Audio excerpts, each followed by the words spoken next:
Good morning. Good morning. Let me know how this goes with the microphone. Some are different than others, so. Is that feeling right? Yeah. Sound okay? That's probably not a coincidence that was right in line with our topic there about choosing. And what are you saying, less, more? Yeah, down just a little bit. Down a little bit, is that better? Yes. Yeah? Okay, thank you. Let me know. I'll keep in touch rather than suffer. I think we'll start with the meditation. It kind of sets the pace a little bit, so if you're comfortable getting your eyes closed.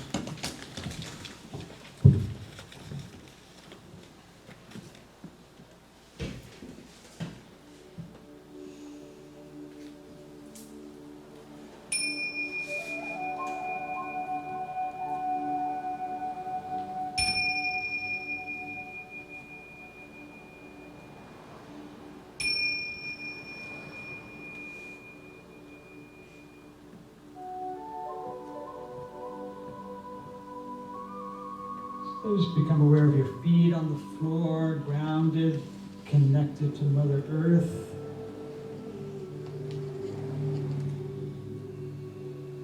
You kind of soften your face up, your eyes, your jaw.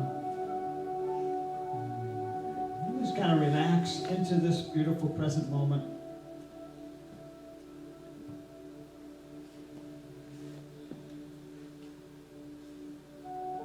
Become aware that you are breathing, which is a good thing, another day alive on earth.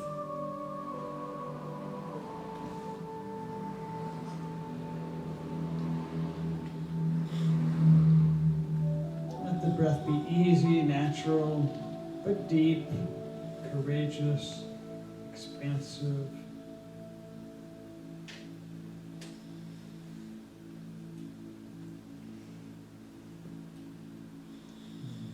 Talking about free choice today. Just let yourself choose to be here fully right now.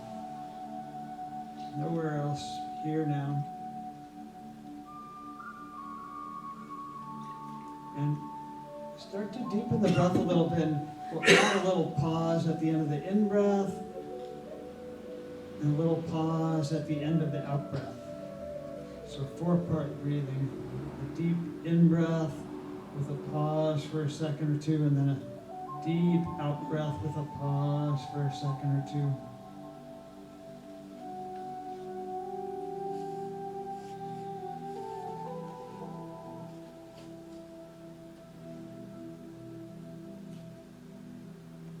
And just honor whatever is going on right now as you do this 4-part breathing. Just welcome whatever feelings are there, whatever thoughts going through your mind, whatever physical sensations, welcoming everything, resisting nothing.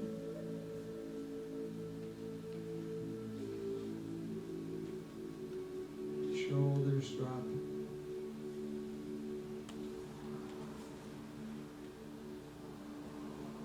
I'm going to do a little Om sound. You're welcome to join me, just to kind of align with something primal, something original, true self. Take a deep in-breath.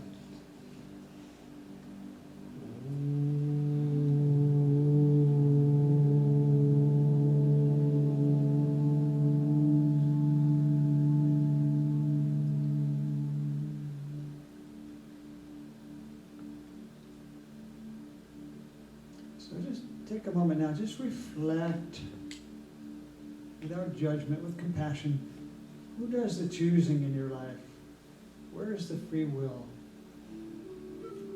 Is your ego leading the show, making the decisions with old programming and old beliefs, old fears?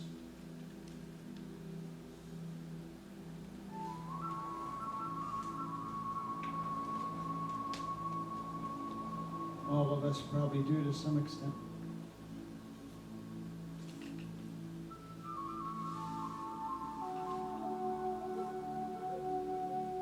But then just kind of have fun. Reflect for a moment. What would your life look like if you were aligned with the divine?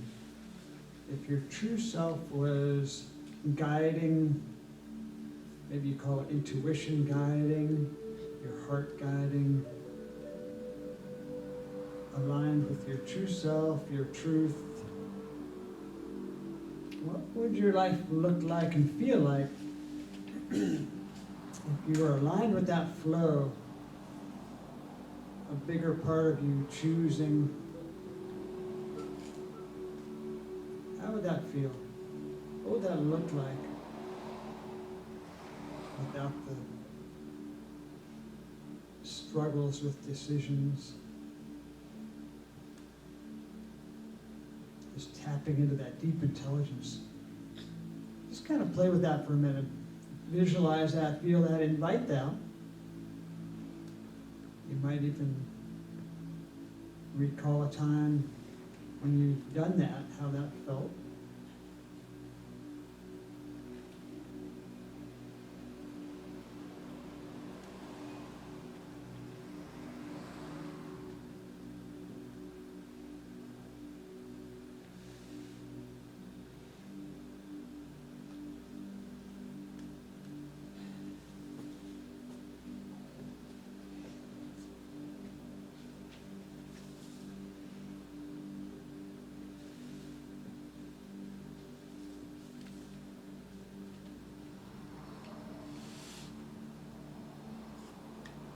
And take a few more deep breaths, just kind of inviting that flow, that alignment with the universe, effortless, joyful, powerful, courageous. Sometimes the path of least resistance, sometimes not.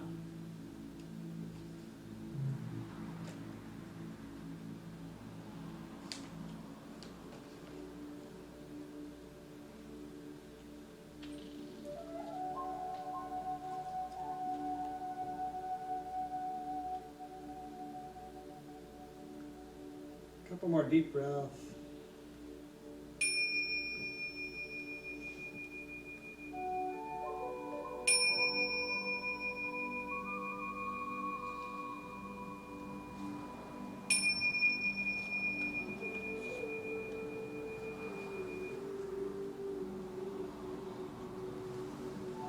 When you're ready, you can allow yourself to open the eyes again.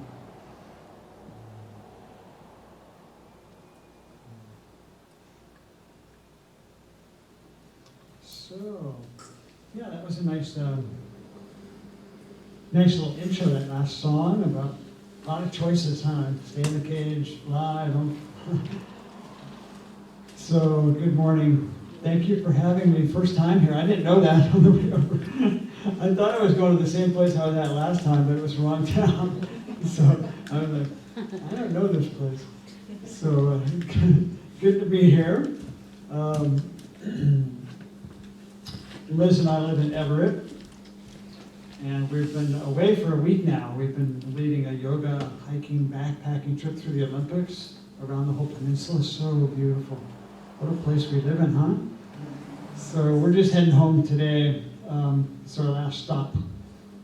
So it's kind of cool in a way when I pick speaking of choice, when I choose a topic to speak about, whether at Unity or wherever else, it kind of takes over, doesn't it? And some of you who know when you speak, it's in a way it's selfish. I choose it knowing I don't have to know anything about it, because I start getting these kind of downloads and stuff starts showing up, information and stuff.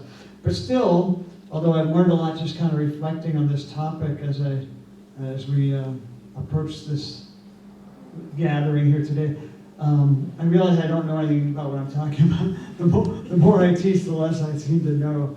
And so I think I mentioned in the brochure there, we'll just discuss this in a playful way, because I'm not saying I know what this is. It's a big topic, right? Divine will versus, I put versus free will, but maybe it's not versus, it's like, really isn't the goal to align those two? So we are aligned with the divine will.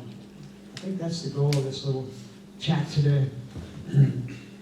So when I think of divine will and free choice and freedom, I always think of 4th of July. Every 4th of July is my least favorite holiday.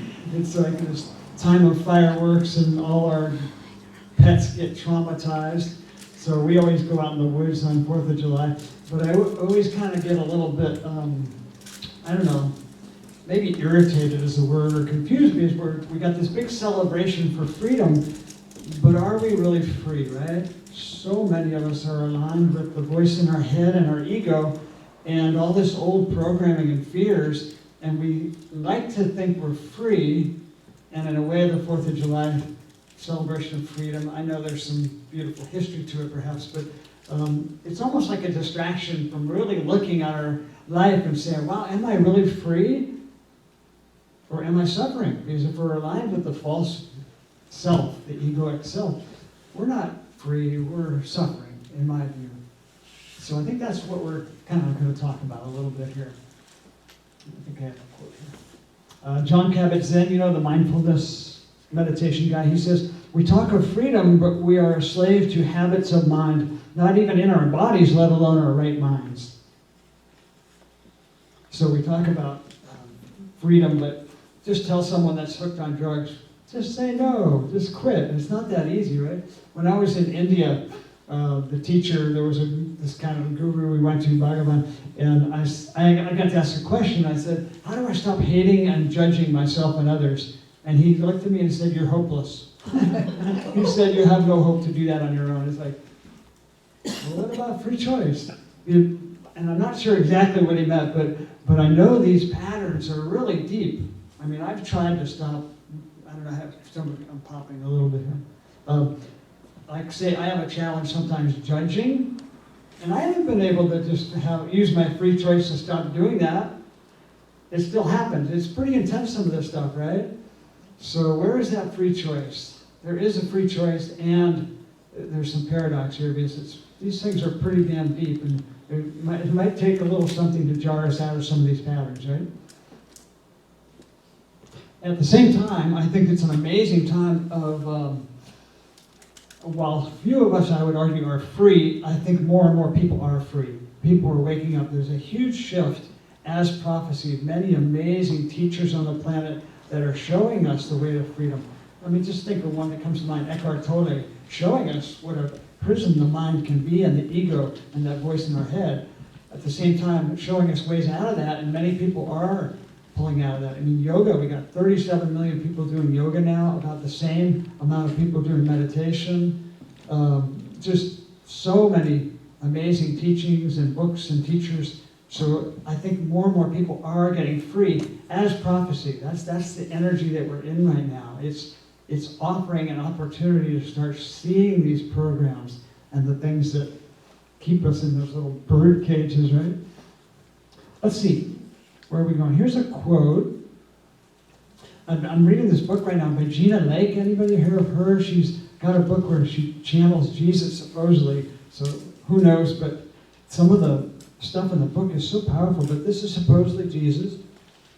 Let me know how I'm doing with this. He says, what changes after the illusion of the false self is thoroughly seen through is that you experience yourself as the chooser instead of the false self. Because the false self is choosing, but in a way that doesn't really make us very happy. So you start choosing aligned with the true self. But here's the weird part too. Like our teacher again in India, Bhagavan, he said that choice is suffering. And I think what he meant by that is that if you have to try to figure things out with your head, let's see, should I do this? Should I take that job? Should I date this person? Should I eat this food? That's kind of suffering, right? Whereas there's a choiceless choice. When you are really aligned with our true self, it's just the Tao. You're flowing. That's kind of what I'm hinting at, and what makes sense to me. Where you don't have to figure things out. You're aligned with that. I've been in some of those grooves, maybe just for a moment. Has anybody ever had that, where all of a sudden you're not figuring things out, you're flowing? It feels beautiful, doesn't it? So I think that's kind of the goal of what we're talking about here. And we can go back here. You know, we've created what some consider like a program, a software program that we've started to let run the show. I sometimes look at it this way as if you're driving down the road and you fall asleep, and your daughter grabs the steering wheel and drives you and pulls it over the road, then you wake up, you wouldn't scold her, right? You'd say, thank you, right? But that's what's happened. We kind of checked out, and a smaller self, a false self, our ego took over.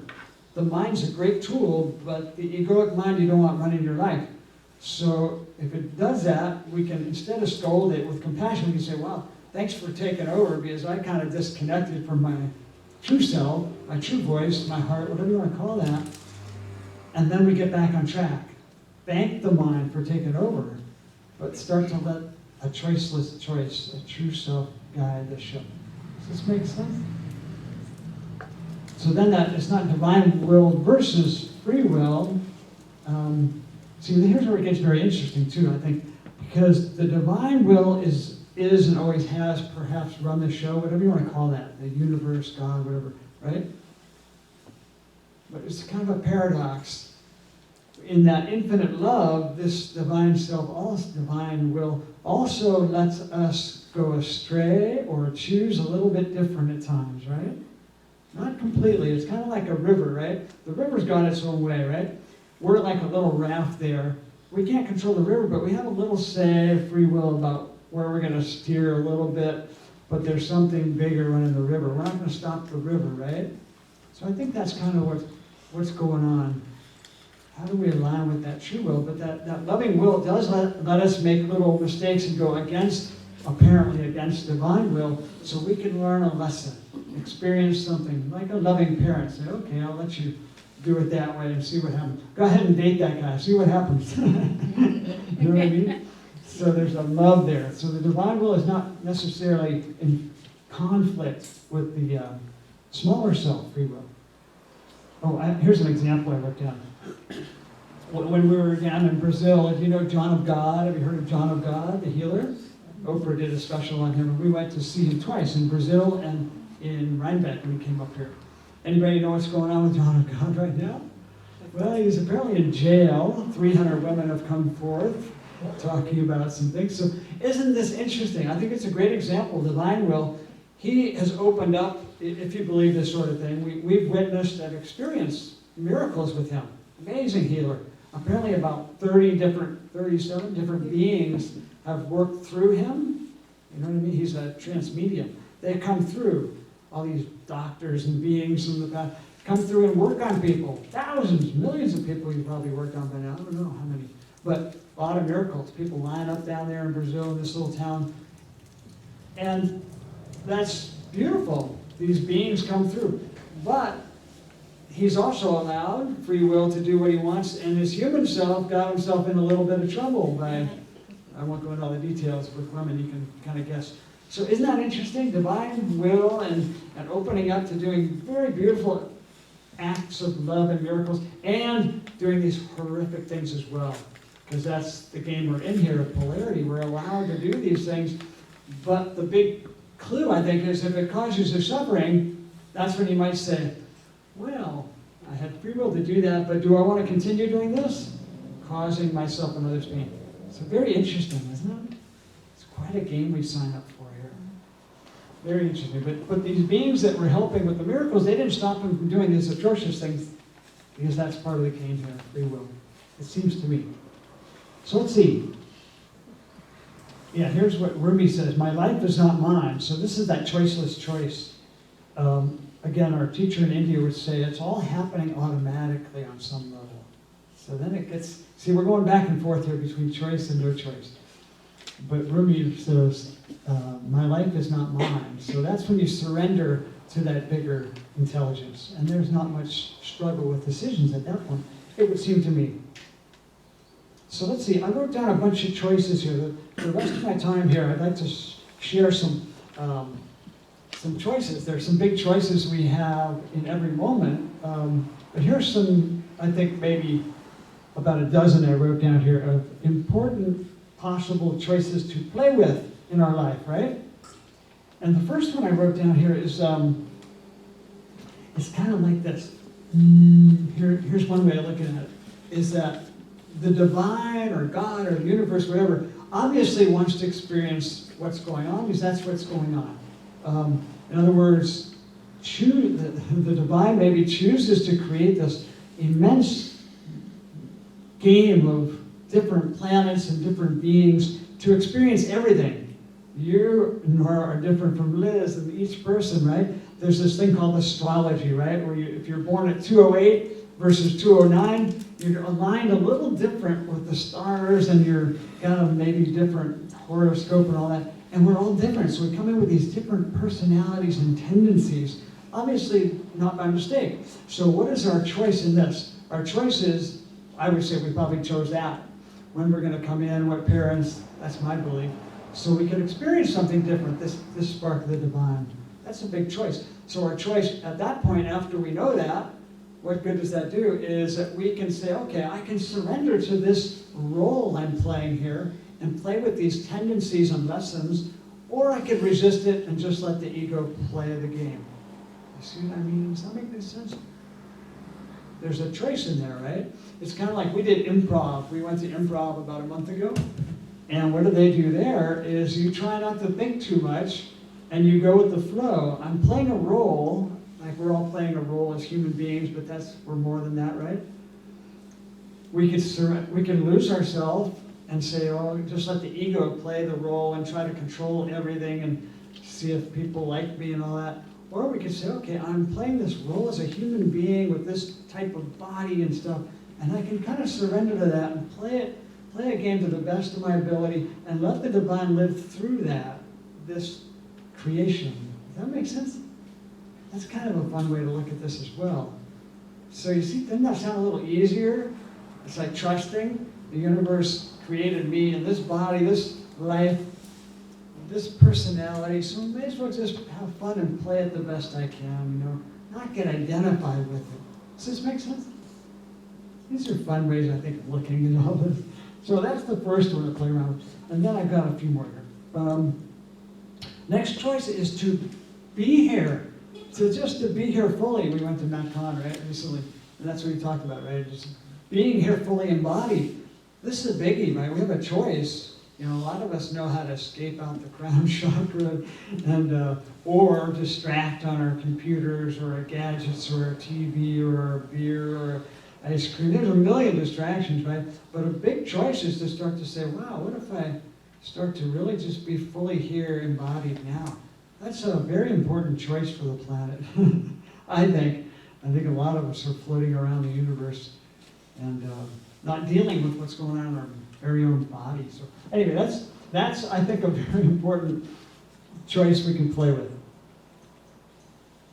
And again, all these are just practice with fun, right? It's not like you've got to do this. They're all going to be imperfect. The next one I wrote down here is to see, to be willing to see. Again, our teacher in India would say, to see is to be free. To start to see. Again, we distract so much, we don't want to really look at what's going on, do we?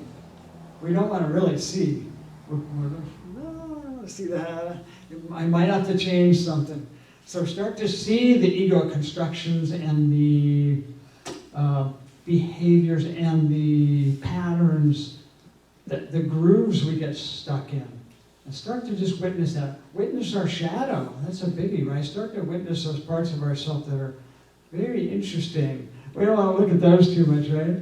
We project them out. We see them in others pretty well. That person's, well, bugger.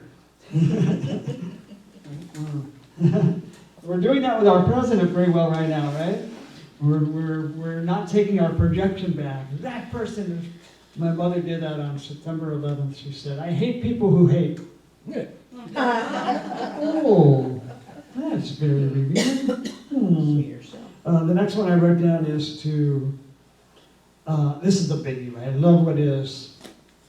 Love what is. Here's one from that same book, Jesus quote. One of the most important choices you can make is to choose to believe that the experience you are having is the right experience. Yes. That's kind of a leap of faith. That's pretty important.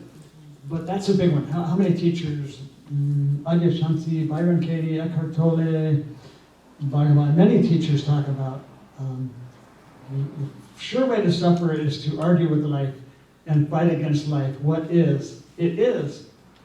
It doesn't mean can't work to try to change it, but do it first from accepting and non-resistance, right? So that's a big decision. I'm not, all these things I'm not saying I'm good at, by the way. How's my popping doing? I'm popping a little bit? Not too bad? Down, lower, huh? Okay. She's my mic guy over there. So there's a choice there, right? You could say, oh, he's popping like, or you could say, hey, lower the mic. So anyway, let's see, where was I? Choosing to be here. Well, let's see, we went past that one. We're doing wrong one. Yeah, loving what is, accepting what is. That's a huge one, of course, but that's a sure way to suffer less. Okay, the next one I wrote is to open up and trust. Of course, there was somebody on our retreat. That's one I talked about last week. And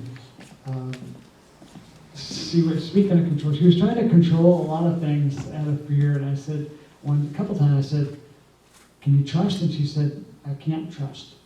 I was like kind of sad, right? But there's some, I know it doesn't feel like a choice. Some of us got hurt, so we're going to try to control everything. So there's a balance in there of choosing to give up some of the illusion of egoic control, I guess you can put it. Here's again from that book. Jesus, you cannot know or understand the workings of the vast intelligence behind life, capital I intelligence, but know that the intelligence is unfolding life perfectly regardless of how it may look. Know this, believe this, and bring this understanding to each moment, and your life will be transformed. Wow, isn't that powerful? We fight against everything. This, what was that? One person, I can't remember, who went to the guru and said, how do you stay so happy and ignoring all this amazing pain and struggle and war in our world? And he said, that's your world, not mine. So there's a choice there, right? What do you choose? To completely lose ourselves in the facts of the headlines, or maybe think, maybe there's something else going on. Maybe there is something else. And focusing on that, and therefore maybe helping co-create that. Right? That's a big choice. Okay, how are we doing? I'm going to give you a few more. Have you got some energy? Are we okay? Yeah? Is this interesting or helpful at all? Yeah? I think it's an interesting topic. Okay, the next one I wrote down, I got about 5 more. Raise our energy vibration. I think some of us are so used to what has been familiar, a very low energy vibration. You know what I mean by that? We got kind of contracted and dense and had our hearts kind of imprisoned like that thing. And we got very used to that. It feels, quote, normal. So it takes a little bit of courage. There's a choice to say, you know, I'm gonna stretch my comfort zone a little bit. I'm gonna open up. I'm going to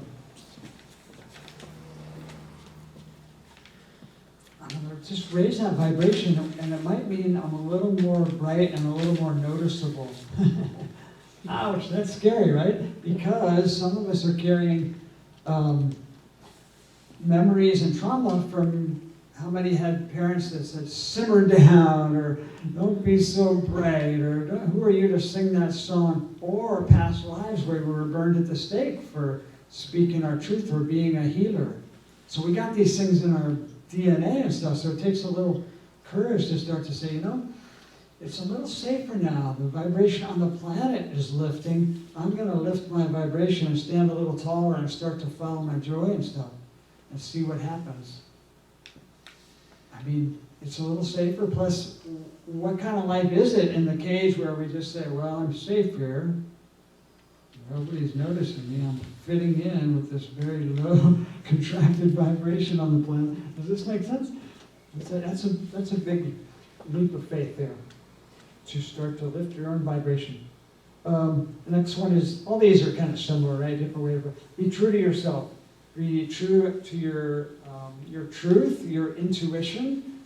Our intuition has gotten buried with the noise in our head, which overrides it, right? The heart gets buried with the, you should do this. No, my father was a doctor. I'm going to be a doctor even though I hate this job. You know what I mean? So that takes a lot of courage too, to choose, okay, I'm going to follow my own inner voice, heart, intuition. Let's see, next one. Conscious creations, choosing to see ourselves as volunteers rather than victims. That's, Joseph Campbell talked about that. It changes everything from, oh, what a bad luck and bad parents I got and bad time on the planet, to, wow, what an opportunity. I chose to be here right now. It's not an accident. See how these all tie in. Trust, open. Here's a channeling, a group called The Team. Beautiful channelings. Again, channeling is kind of weird to some of us, but some of the stuff that's coming through right now, these people are kind of opening up. Some of it's so profound. This group called The Team, a woman, Peggy Black from Santa Cruz, channels them. They send a monthly thing out. It's really good. You can look it up, Peggy Black. Anyway, they say, you are creating at every moment of your life to begin to ask the question, is what I am saying, claiming, and focusing upon something that I want to experience? So a conscious creation, a volunteer rather than a victim. Changes everything, right? Let's see a couple more here. I already talked about this. Taking the steering wheel back from our egoic mind, I talked about that. Here's The Team again. They said, you are a master who simply has dropped into the illusion of being powerless. That's all this is, right? We've fallen into this illusion that we're just wimpy, little, insignificant, powerless human beings. We're God's embodied, in my view, right? Choose to see that and play with that, right? A couple more. What is it? Free choice to pray and ask for help, right? If there's free will, it doesn't mean we have to do it ourselves. There's a very powerful thing. The message I've gotten over and over and heard is that that in a planet of free choice, we can't get help imposed upon us. But we have the free choice to ask for help, and that gives certain guides and things freedom to come serve and help us. And it seems to me they like that. Can I get a little woo-woo for a second? And it's Unity Church, is it not? Well, this is my understanding. It's a little weird, but over and over I've heard this from different sources that I trust. Things have been coming in different ways. The information now, these channels, the veil thinning. But what we've heard over and over is we've got to save our own ass. We've kind of beat up the planet. Probably should be using the word. I'm in a church here, aren't I? We're all adults. But we have to save our own butt, but we can ask for help. And what I'm understanding, again, a little weird, but is that we've gotten help so that there will not be a nuclear catastrophe. Nothing real. There was the Japan thing, but we're getting some help on that, some protection, because there's a shift going on. We're moving out of that disempowered state, so we're helping ourselves. But part of that is we're receiving help from the universe, which wants to help us. So just kind of consider that possibility, that we're getting a lot of help, and to move out of that fear, because a lot of people I know are losing themselves in the headlines, right? It's like, wow, they just feel we're doomed. But the polarities are both lighting up right now with the increased energy, so it's making the bad, like Eckhart Tolle says, the bad are making the headlines, and the worse is getting worse, but the better is going to outdo that. There's more light. The dark disappears when light shows up, and everything's getting lit up right now. Wow. Two more big ones: love our neighbor and love ourselves. There is a big choice. It's a hard one, as I mentioned earlier, but we've got to do that. We've got a long pattern of beating ourselves up. And like Cryan says in some more channelings, that the light workers are often the worst at that, because we've been burned at the stake so many times for being the weird one, that we've got this deep ingrained something's wrong with me. So that's a tough one to start to say, wait a minute, is it time that I start to choose to accept myself and have compassion for myself and love myself and really start to honor myself? It's time. It's really hard to get it if we don't give it to ourselves, right? And the last one I wrote here is to celebrate now. Here's the Tagore quote: faith is the bird that feels the night and sings while the dawn is still dark. So it's still dark right now. It's maybe darker, like I said, the dark is getting really shown under the light. The Catholic Church, you look at one, every day there's something else, right? The Me Too. There's so much light that it's shining lights under every rock. So we can get caught looking under the rocks instead of looking at the light that's shining under the rock. So it's real important for various reasons, because it feels good for one, it lifts our own vibration, it lifts the collective vibration. So start to celebrate.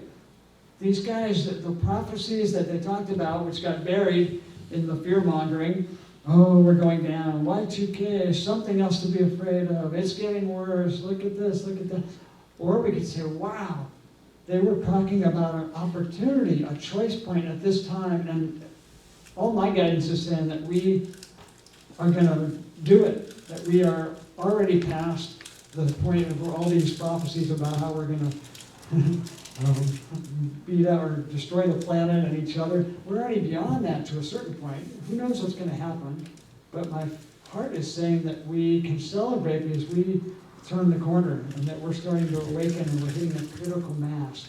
That's not in the headlines, but go to the heart. The heart has much more recent information, accurate information. So I think I'm going to leave it with that. I hope that's interesting or helpful, something to reflect on at least.